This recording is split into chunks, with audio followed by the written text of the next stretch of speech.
J'espère que vous allez bien, j'espère que vous vous portez bien. Rappelez-vous, le 15 juin dernier, on vous a diffusé une émission dans laquelle on est revenu avec des révélations, documents à l'appui, un document de la section syndicale de l'UGTA de Tassila Airlines. On est revenu sur ce gros scandale que constitue cette compagnie aérienne, Tassila Airlines, qui appartient à Sonatrach à 100% depuis au moins 2005.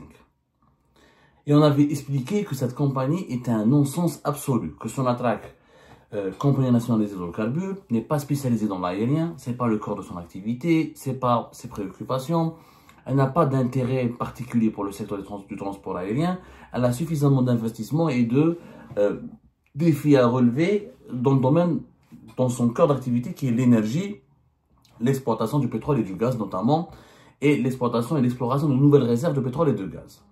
Et on a expliqué, preuve à l'appui, on a donné des chiffres sur la perte financière, les pertes financières de Tassila Airlines, le climat social très malsain au sein de cette compagnie, le ras-le-bol des pilotes et des travailleurs de Tassila Airlines, les dysfonctionnements, le fait que les normes de sécurité aéronautique ne sont pas respectées, et que cette compagnie, elle est gérée comme un bazar. Un bazar, c'est l'une des sociétés les plus mal gérées et les plus déficitaires et les plus catastrophiquement mal dirigées de l'Algérie.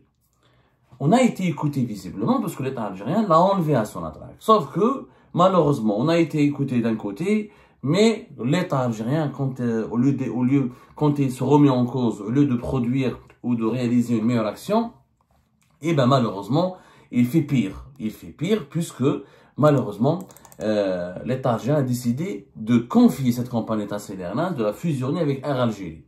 Déjà, Air Algérie, c'est une très mauvaise compagnie. Je le dis bien, très mauvaise compagnie, mais est elle-même controversée, elle-même, elle est contestée, elle-même, elle a des problèmes de déficit, des problèmes de mauvaise gestion, des problèmes de sureffectifs, des problèmes de rentabilité, des problèmes de retard, elle est très connue pour ses retards immenses, des problèmes de prestation, de qualité de service. Eh ben, on lui a rajouté Tassila Airlines pour aggraver le problème, pour aggraver le malaise de l'Air algérien. Qu'est-ce qui s'est passé exactement? On va analyser tout doucement, on va comprendre ce qui se passe. Alors, c'était le 19 juin dernier, hier. Une cérémonie a été organisée par le ministère du Transport pour annoncer le transfert de propriété de la compagnie nationale Tassila Airlines du groupe Sonatrach à Air Algérie. Sonatrach se désengage de Tassila Airlines, elle l'a transféré. Elle a donné Tassila Airlines à Air Algérie, en vertu d'un accord qui a été signé hier, jeudi, le 20 juin 2025. Alors, cet accord, on n'a rien compris. Qu'est-ce qui a été dit dans le communiqué d'Air Algérie? L'accord cadre définit les mécanismes réglementaires adoptés pour l'exécution minutieuse de l'opération de transfert, ce qui garantit un transfert organisé de la propriété et la continuité de l'activité dans un cadre légal et reflète le respect par les deux parties des principes de gouvernance, d'intégration stratégique en matière de transport aérien. Vous avez bien vu, c'est un langage technique, vous avez bien compris, vous avez bien entendu, c'est un langage technique qui ne veut rien dire. Principe d'intégration stratégique, continuité de l'activité, mécanisme réglementaire, ça ne veut absolument rien dire. Le communiqué d'Air Algérie explique aussi que ce transfert de la propriété de Tassila Airlines à Air Algérie, en réalité c'est une fusion. Air Algérie absorbe Tassila Airlines, même pas une fusion. C'est Air Algérie qui devient le nouveau propriétaire de Tassila Airlines. Cette démarche vise un premier pas stratégique dans le processus de transfert de Tassila Airlines au titre d'une vision nationale visant à développer le transport aérien domestique et à renforcer les liaisons entre les différentes wilayas du pays. Air Algérie, elle a affirmé que ce transfert a été une réussite stratégique. Il va permettre donc d'assurer la continuité des services. On n'a rien compris. C'est un communiqué qui ne veut rien dire. Sur le plan, il n'a aucune logique économique. Cette opération en soi, elle n'a pas de logique économique. Alors, nous avons deux compagnies publiques. Sonatrach l'a cédé, donc visiblement, elle ne l'a pas vendu à Algérie, donc elle n'a pas été payée. Donc, il n'y a pas eu de transaction financière. Sonatrach a tout perdu, c'est-à-dire tout l'argent depuis 2005 que Sonatrach elle met pour Tassila Airlines, tout cet argent,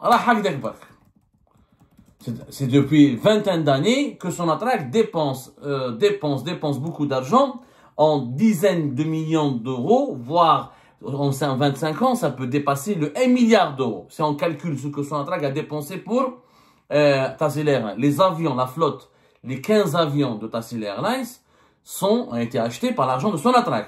Tassila Airlines est une filiale à 100% de Sonatrach. Donc Sonatrach, gratuitement, l'a donné à Air Algérie.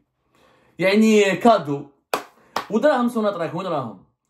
Les investissements qui ont été faits par Sonatrach, comment elle va les récupérer? Est-ce qu'il y a au moins quelqu'un à Sonatrach ou quelqu'un au sein de l'État algérien, parce que c'est de l'argent public. Sonatrach, c'est une entreprise autonome, indépendante au niveau de sa gestion. Elle a son conseil d'administration, elle a son assemblée générale, et elle est autonome au niveau de sa gestion. Mais c'est de l'argent de l'État, c'est de l'argent public. C'est une entreprise qui appartient à l'État. Donc l'État est une émanation du peuple. Donc c'est de l'argent public. Mais personne ne s'est posé la question. Selon quel principe? Parce qu'il n'y a aucune transaction financière. C'est un transfert de propriété. Même pas 1 euro symbolique. Si Air Algérie d'ailleurs Air Algérie n'a pas d'argent, elle est elle-même endettée et déficitaire. Elle-même, elle vit des subventions de l'État algérien et des crédits à long terme des banques étatiques algériennes. Et elle est renflouée par l'État. Donc elle n'a pas d'argent à donner à Sonatrach. Donc 15 avions, un Boeing 737, un Dash, 2 grands avions. Les autres, c'est des... Mais non, 7 Boeing, 4 Dash, c'est quand même 15 avions. Sans parler qu'il y a aussi une filiale. On n'a pas parlé que Tassila Airlines, elle a une filiale qui s'appelle Tassila Travail Aérien. Est-ce que cette filiale a été gardée par Sonatrach ou pas? Mais elle est benèche. Tassila Aérien, c'est quoi? C'est des hélicoptères, c'est des petits avions utilisés, par exemple, pour le transport privé de Sonatrach, de ses employés, des taxis aériens, pour l'irrigation, pour la surveillance du territoire, c'est des petits avions. Bon, moi, j'ai rien compris à cette transaction. Je n'ai absolument rien compris. Ce n'est même pas une transaction, c'est une transition. Donc, Sonatrach, elle a abandonné une compagnie, une de ses filiales, gratuitement, après avoir investi de 2005 à 2025 plus d'1 milliard, dans largement, au bas mot, 2 milliards d'euros ont été dépensés par Sonatrach. Au bas mot, 2 milliards d'euros. Si ce n'est pas plus ça je parle, je suis très gentil. Les déficits à couvrir, les investissements, la masse salariale de Tassila Airlines, etc. C'est minimum, c'est 10 milliards. C'est en termes de milliards. Donc, c'est quoi l'objectif? L'objectif, soi-disant, qu'il y a une vision économique nouvelle qui a été décidée dans un conseil de ministres présidé par Abdelmajid Tebboune. Ça consiste visiblement à créer une nouvelle compagnie qui va s'occuper des vols locaux, des vols domestiques. Et que Air Algérie va s'occuper désormais des vols internationaux. C'est, encore une fois, un contresens absolu. En économie, dans aucun pays au monde, on ne peut rapprocher 2 entreprises étatiques, déficitaires. Elles sont pas rentables, sous perfusion financière, et elles ne suscitent aucun enthousiasme, aucun engouement de leur clientèle. Tassili, pour ses retards, pour ses nombres de vols annulés, pour ses mauvaises prestations, elle est décriée par sa clientèle. Air Algérie, elle ne satisfait pas du tout sa clientèle. Il n'y a pas un jour, il n'y a pas un mois, malgré quelques améliorations qui peuvent être passagères et provisoires, il y a toujours les mêmes problèmes, cherté des billets, mauvaises prestations, retard, annulation des vols et monopole du marché. Donc on a pris 2 sociétés qui étaient déficitaires et qui ne suscitaient aucune satisfaction. Au lieu de les donner à des opérateurs internationaux, d'ouvrir leurs capitaux, de les donner à des compagnies internationales, à des investisseurs étrangers ou nationaux, pour les redresser, pour les rentabiliser, pour améliorer leur gestion et leur gouvernance, nous, on les a fusionnés pour créer une méga compagnie qui est composée de 2 compagnies nulles, mal gérées, déficitaires et pas rentables. Il n'y a que l'Algérie qui fait ça. Dans les autres pays du monde, quand des entreprises ne marchent pas, on les revend, on les déclare faillite, on les liquide. Ça ne marche pas. Aucun pays au monde ne garde des entreprises sous perfusion financière qui ne sont pas efficaces, ne sont pas rentables et encore une fois, elles suscitent la colère des consommateurs. Il n'y a que l'Algérie qui le fait. C'est l'idée. Donc, Tassila Airlines, je ne sais pas apparemment, est-ce qu'ils vont créer une nouvelle compagnie, est-ce qu'elle aura un nouveau nom? Rien n'est expliqué. Non mais franchement, rien n'est expliqué. Mais les Benesh, ça pour le moment, ça reste sombre. Est-ce qu'il y aura une nouvelle compagnie? Est-ce que Tassila Airlines va changer de nom? Est-ce qu'elle ne va pas changer de nom? Et est-ce que...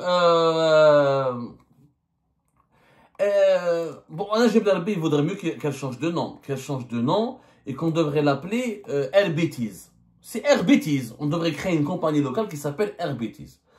Qu'est-ce qui se passe? À travers cette mesure, on a renforcé le monopole sur le marché du transport aérien. Alors qu'on devait avoir une concurrence entre Tassili et Air Algérie, Tassili, elle avait 4 vols à l'international. Paris, Charles de Gaulle, Nantes, Strasbourg et Lyon. Maintenant, elle ne pourra plus faire de vols internationaux, elle devra faire que des vols locaux. Et les vols domestiques d'Air Algérie seront gérés par cette nouvelle compagnie filiale d'Air Algérie. Donc, on a renforcé, au lieu d'ouvrir le marché aérien en Algérie, le marché du transport aérien. Non seulement il a besoin d'un appel à la concurrence, non seulement il a besoin de compétition, comme dans tous les secteurs économiques. Quand il y a un seul opérateur, quand il y a une seule entreprise, il se passe quoi? Les prix sont toujours chers, une seule proposition de service, tout le marché, tous les consommateurs dépendent d'un seul opérateur.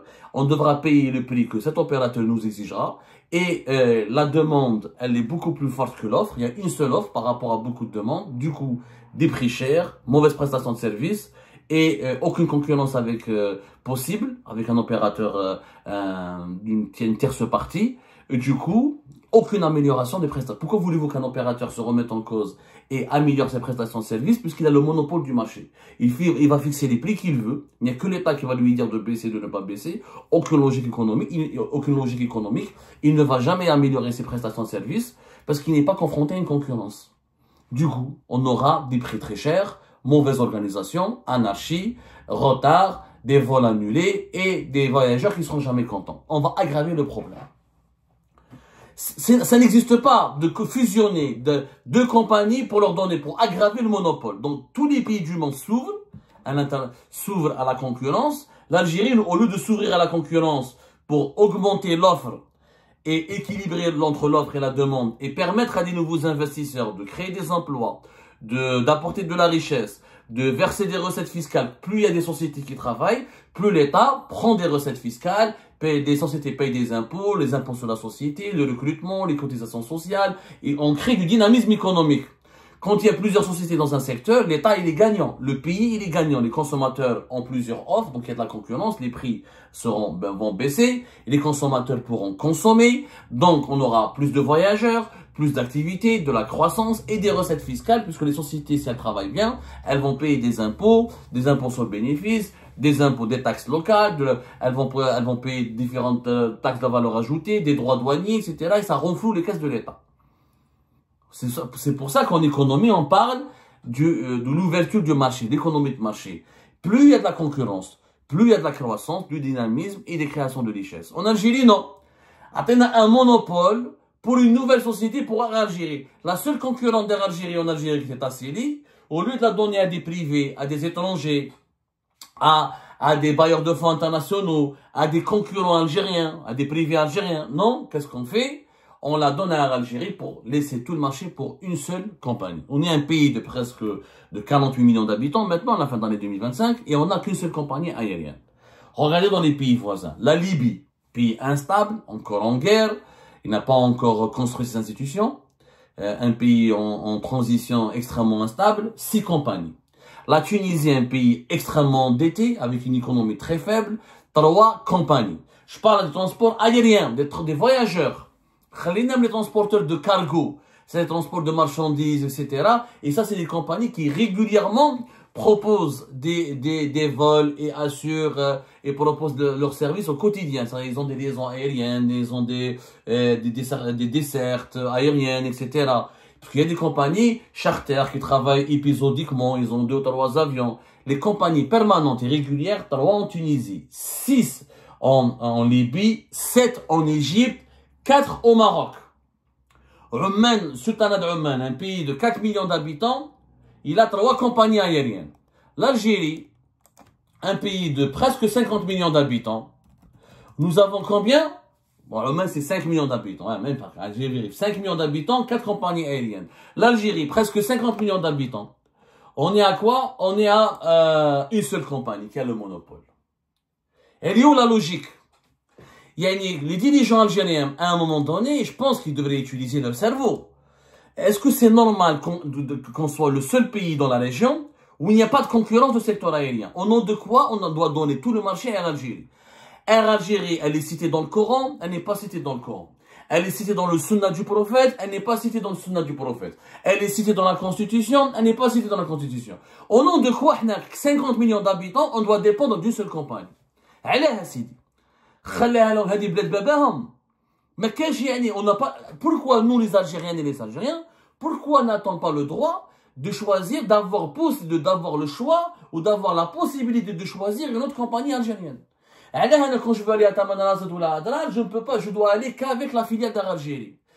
J'ai pas le droit de choisir une autre compagnie privée. Le privé algérien يخدم. qu'on nous a promis depuis 2020, promet des banques privées et des compagnies aériennes privées. Depuis 2020, depuis son accession au pouvoir. Makesh. Mas ma'nash biha. Et la promesse a été réitérée en 2022. Lors d'un conseil des ministres qui a été organisé le 11 septembre 2022. Abdelmajid Tebboune a demandé d'accélérer, de mettre en place des dispositifs pour délivrer des agréments permettant à des nouvelles compagnies aériennes et maritimes privées de travailler en Algérie. C'est acté et c'est daté. Le Premier ministre Ayman Abdelrahman à l'époque, il en a parlé. L'Algérie se dirige vers des compagnies aériennes privées. On avait des dossiers, il y avait des investisseurs qui se sont manifestés. Il y a des groupes étrangers, il y a des Algériens qui habitent à l'étranger qui sont rentrés en Algérie, qui ont confectionné des dossiers, qui se sont rapprochés du ministère des Transports et de ces différentes institutions pour demander des agréments et commencer à travailler, commencer à lancer des compagnies privées. Aucune suite. Il y a eu même des scandales. Rappelez-vous l'affaire Flywastaf. La fameuse compagnie privée algérienne qui devait être la première compagnie à bas coût ou خلصت عليها بالشيبة. Il suffit juste de revoir les investigations, les enquêtes d'Algérie Part. J'ai pas les dates, j'ai pas les dates exactes. C'était l'année dernière en tout cas, l'affaire Flywastaf. On en a parlé, etc. On a les documents, on a expliqué comment des hauts responsables ont demandé des pots de vin de plus de 500 000 $ aux initiateurs de cette compagnie parce que qui cherchaient des actionnaires algériens, etc. Où ça a saboté. Une affaire de corruption. Voilà, c'était il y a un an plus exactement. Highlight l'émission, vous pouvez la voir, c'est une longue émission de 34 minutes, une enquête de 34 minutes. C'était exactement le 31 août 2023. Il y a de cela 2 ans pratiquement maintenant. Le projet de la première compagnie à bas prix en Algérie, saboté par un proche corrompu de Tebboune. Depuis 2021, ils se sont battus. Ils se battent pour essayer de faire une compagnie privée en Algérie, comme l'a promis le gouvernement algérien, depuis 2020. Depuis 2020, on a fait 2025. Alors, pas de compagnie privée, pas d'encouragement, pas d'ouverture pour les investisseurs étrangers, mais monopole encore renforcé, encore imposé, encore un monopole encore, comment dirais-je, encore protégé, encore sacralisé autour d'Air Algérie, un monopole pour Air Algérie.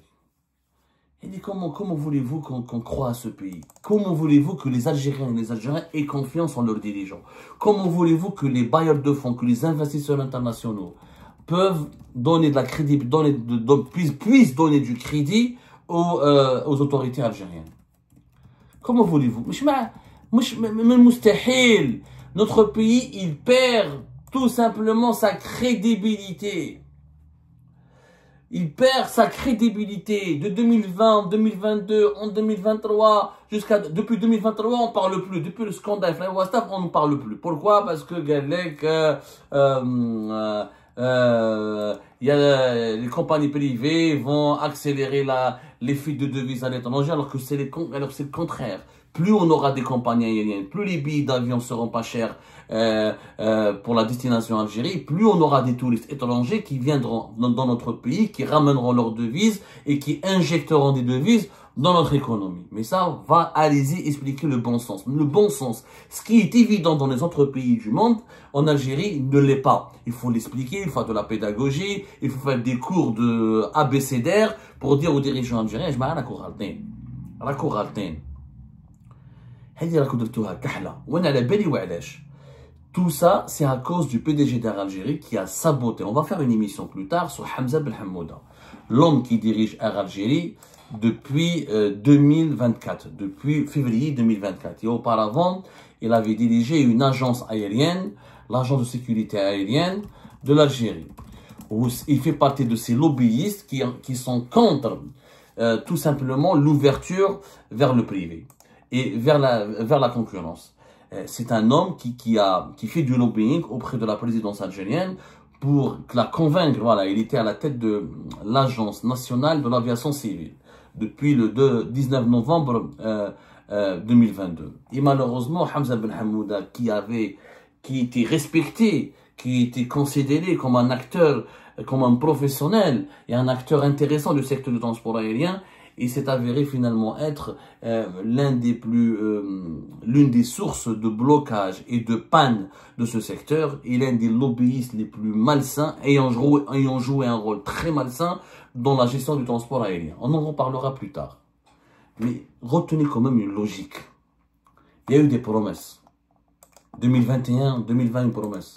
2021, le 23 septembre 2021, le Premier ministre, qui était à l'époque ministre des Finances, Emin Abdelrahman, il avait annoncé l'autorisation officielle de la création de nouvelles compagnies aériennes maritimes privées en Algérie. Il avait dit lui-même dans une intervention au Conseil de la Nation. En 2022, comme je vous disais, en septembre 2022, Abdelmajid Tebboune, en plein Conseil des ministres, donne des instructions pour permettre la création de compagnies aériennes et maritimes privées. Rien n'a été fait. Nous sommes en 2025. C'est l'exact contraire qui s'est produit. C'est un pays de schizophrène. C'est-à-dire qu'en 2021, en 2022, jusqu'à 2023, on parle de compagnies privées. Et en 2025, on impose un monopole général sur le marché du transport aérien avec Air Algérie qui absorbe sa seule concurrente, une entreprise étatique, Etisalat Airlines. Au lieu de la donner à des privés ou à des étrangers, on la donne à Air Algérie. Monopole total. Résultat des courses, on est le seul pays de la région où il y a une seule compagnie aérienne. Bien sûr, sans compter les pays pauvres de l'Afrique subsaharienne, ils n'ont pas les ressources financières pour développer le marché aérien. Je rappelle, la Libye, 6 compagnies aériennes de transport des voyageurs, la Tunisie 3, l'Égypte 7, le Maroc 4, l'Algérie 1. Oman, Sultanat Oman, un pays de 5 millions d'habitants, il a 4 compagnies aériennes locales. Bienvenue dans la Nouvelle Algérie.